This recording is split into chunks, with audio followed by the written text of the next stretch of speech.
رسول اللہ صلی اللہ علیہ وآلہ وسلم نے فرمایا کہ علامات قیامت میں سے یہ ہے کہ علم دین کم ہو جائے گا، جہل ظاہر ہو جائے گا، زنا بکثرت ہوگا، عورتیں بڑھ جائیں گی اور مرد کم ہو جائیں گے، حتیٰ کہ 50 عورتوں کا نگران صرف ایک مرد رہ جائے گا۔ صحیح بخاری حدیث نمبر 81۔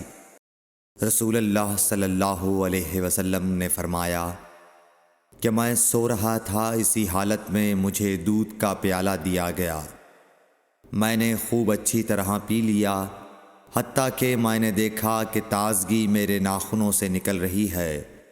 پھر میں نے اپنا بچا ہوا دودھ عمر بن الخطاب کو دے دیا۔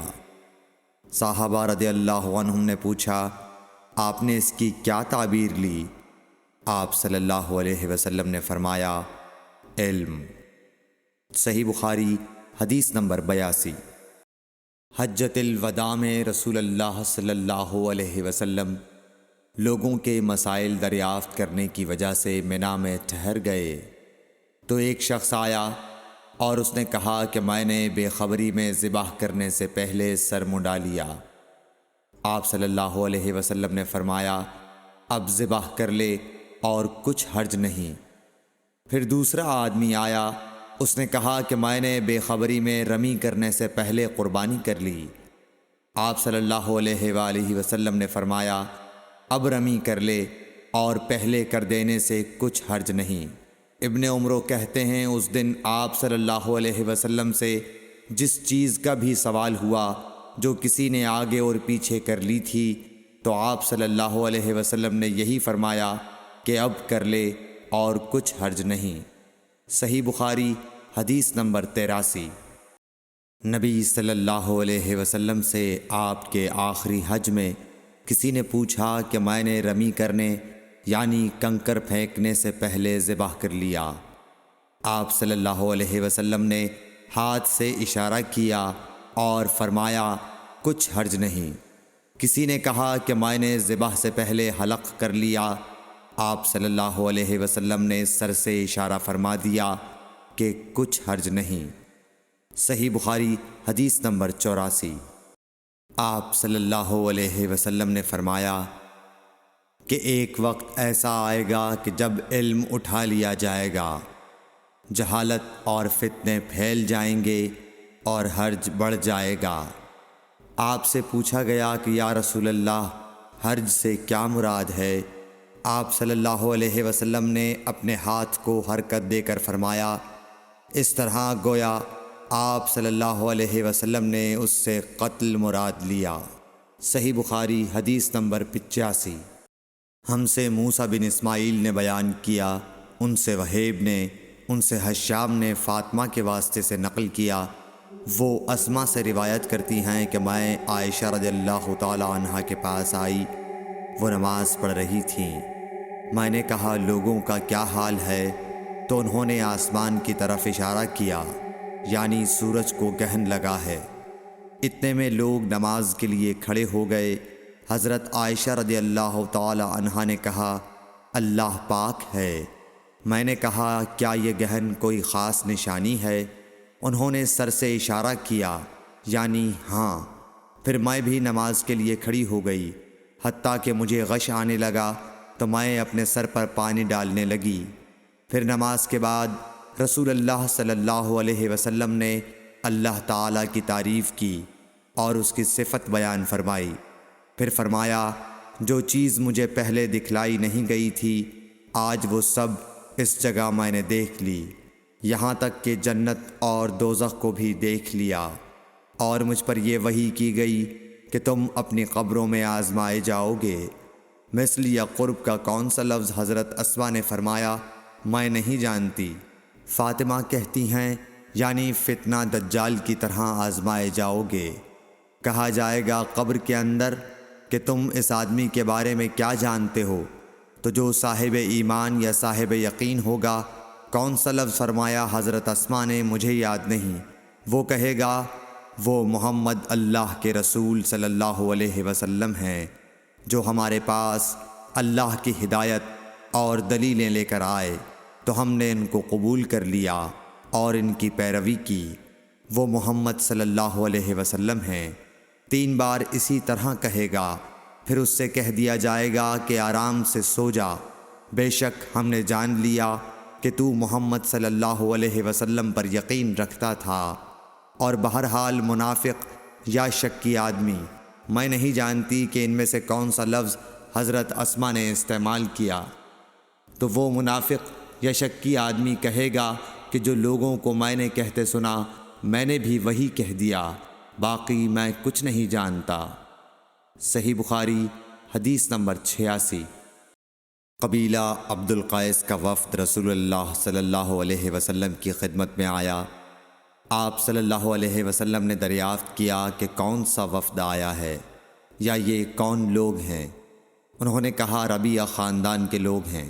آپ صلی اللہ علیہ وسلم نے فرمایا کہ مبارک ہو قوم کو آنا، یا مبارک ہو اس وفد کو جو کبھی نہ رسوا ہو نہ شرمندہ ہو۔ اس کے بعد انہوں نے عرض کیا کہ ہم ایک دور دراز کونے سے آپ کے پاس آئے ہیں، اور ہمارے اور آپ کے درمیان کفار مضر کا قبیلہ پڑتا ہے۔ اس کے خوف کی وجہ سے ہم حرمت والے مہینوں کے علاوہ اور ایام میں نہیں آ سکتے، اس لیے ہمیں کوئی ایسی قطعی بات بتلا دیجیے کہ جس کی ہم اپنے پیچھے رہ جانے والے لوگوں کو خبر دے دیں اور اس کی وجہ سے ہم جنت میں داخل ہو سکیں۔ تو آپ صلی اللہ علیہ وسلم نے انہیں 4 باتوں کا حکم دیا اور 4 سے روک دیا۔ اول انہیں حکم دیا کہ ایک اللہ پر ایمان لائیں، پھر فرمایا کہ کیا تم جانتے ہو کہ ایک اللہ پر ایمان لانے کا کیا مطلب ہے؟ انہوں نے عرض کیا اللہ اور اس کا رسول زیادہ جانتے ہیں۔ آپ صلی اللہ علیہ وسلم نے فرمایا ایک اللہ پر ایمان لانے کا مطلب یہ ہے کہ اس بات کا اقرار کرنا کہ اللہ کے سوا کوئی معبود نہیں، اور یہ کہ محمد صلی اللہ علیہ وسلم اللہ کے سچے رسول ہیں، اور نماز قائم کرنا، زکوٰۃ ادا کرنا، اور ماہ رمضان کے روزے رکھنا، اور یہ کہ تم مال غنیمت سے 5واں حصہ ادا کرو، اور 4 چیزوں سے منع فرمایا، دبا، حنتم، مزفت کے استعمال سے۔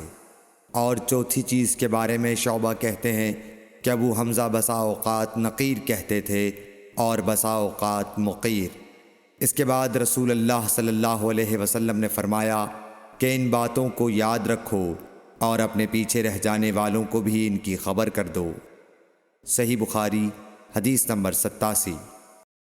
عقبہ نے ابو احاب بن عزیز کی لڑکی سے نکاح کیا تو ان کے پاس ایک عورت آئی اور کہنے لگی کہ میں نے عقبہ کو اور جس سے اس کا نکاح ہوا ہے اس کو دودھ پلایا ہے۔ یہ سن کر عقبہ نے کہا مجھے نہیں معلوم کہ تو نے مجھے دودھ پلایا ہے، نہ تو نے کبھی مجھے بتایا ہے۔ تب سوار ہو کر رسول اللہ صلی اللہ علیہ وسلم کی خدمت میں مدینہ منورہ حاضر ہوئے اور آپ سے اس کے متعلق دریافت کیا تو آپ صلی اللہ علیہ وسلم نے فرمایا کس طرح تم اس لڑکی سے رشتہ رکھو گے، حالانکہ اس کے متعلق یہ کہا گیا۔ تب عقبہ بن حارث نے اس لڑکی کو چھوڑ دیا اور اس نے دوسرا خاوند کر لیا۔ صحیح بخاری حدیث نمبر 88۔ حضرت عمر سے روایت ہے کہ میں اور میرا ایک انصاری پڑوسی دونوں اطراف مدینہ کے ایک گاؤں بنی امیہ بن زید میں رہتے تھے، جو مدینے کے پورب کی طرف بلند گاؤں میں سے ہے۔ ہم دونوں باری باری حضرت صلی اللہ علیہ وسلم کی خدمت شریف میں حاضر ہوا کرتے تھے۔ ایک دن وہ آتا، ایک دن میں آتا۔ جس دن میں آتا اس دن کی وحی کی اور رسول اللہ صلی اللہ علیہ وسلم کی فرمودہ دیگر باتوں کی اس کو خبر دے دیتا تھا، اور جب وہ آتا تو وہ بھی اسی طرح کرتا۔ تو ایک دن وہ میرا انصاری ساتھی اپنی باری کے روز حاضر خدمت ہوا۔ جب واپس آیا تو اس نے میرا دروازہ بہت زور سے کھٹکھٹایا اور میرے بارے میں پوچھا کیا عمر یہاں ہیں؟ میں گھبرا کر اس کے پاس آیا۔ وہ کہنے لگا کہ ایک بڑا معاملہ پیش آ گیا ہے، یعنی رسول اللہ صلی اللہ علیہ وسلم نے اپنی بیویوں کو طلاق دے دی ہے۔ پھر میں اپنی بیٹی حفصہ کے پاس گیا وہ رو رہی تھی۔ میں نے پوچھا کیا تمہیں رسول اللہ صلی اللہ علیہ وسلم نے طلاق دے دی ہے؟ وہ کہنے لگی میں نہیں جانتی۔ پھر میں نبی کی خدمت میں حاضر ہوا۔ میں نے کھڑے کھڑے کہا کہ آپ نے اپنی بیویوں کو طلاق دے دی ہے؟ آپ صلی اللہ علیہ وسلم نے فرمایا نہیں، یہ افواہ غلط ہے۔ تب میں نے تعجب سے کہا اللہ اکبر، اللہ بہت بڑا ہے۔ صحیح بخاری حدیث نمبر 89۔ ایک شخص حزم بن ابی کعب نے رسول اللہ کی خدمت میں آ کر عرض کیا یا رسول اللہ، فلاں شخص معاذ بن جبل لمبی نماز پڑھاتے ہیں، اس لیے میں جماعت کی نماز میں شریک نہیں ہو سکتا، کیونکہ میں دن بھر اونٹ چرانے کی وجہ سے رات کو تھک کر چکنا چور ہوتا ہوں اور طویل قرات سننے کی طاقت نہیں رکھتا۔ ابو مسعود راوی کہتے ہیں کہ اس دن سے زیادہ میں نے کبھی رسول اللہ صلی اللہ علیہ وسلم کو وعظ کے دوران اتنا غضبناک نہیں دیکھا۔ آپ صلی اللہ علیہ وسلم نے فرمایا اے لوگو، تم ایسی شدت اختیار کر کے لوگوں کو دین سے نفرت دلانے لگے ہو۔ سن لو، جو شخص لوگوں کو نماز پڑھائے تو وہ ہلکی پڑھائے، کیونکہ ان میں بیمار، کمزور اور حاجت والے سبھی قسم کے لوگ ہوتے ہیں۔ صحیح بخاری حدیث نمبر 90۔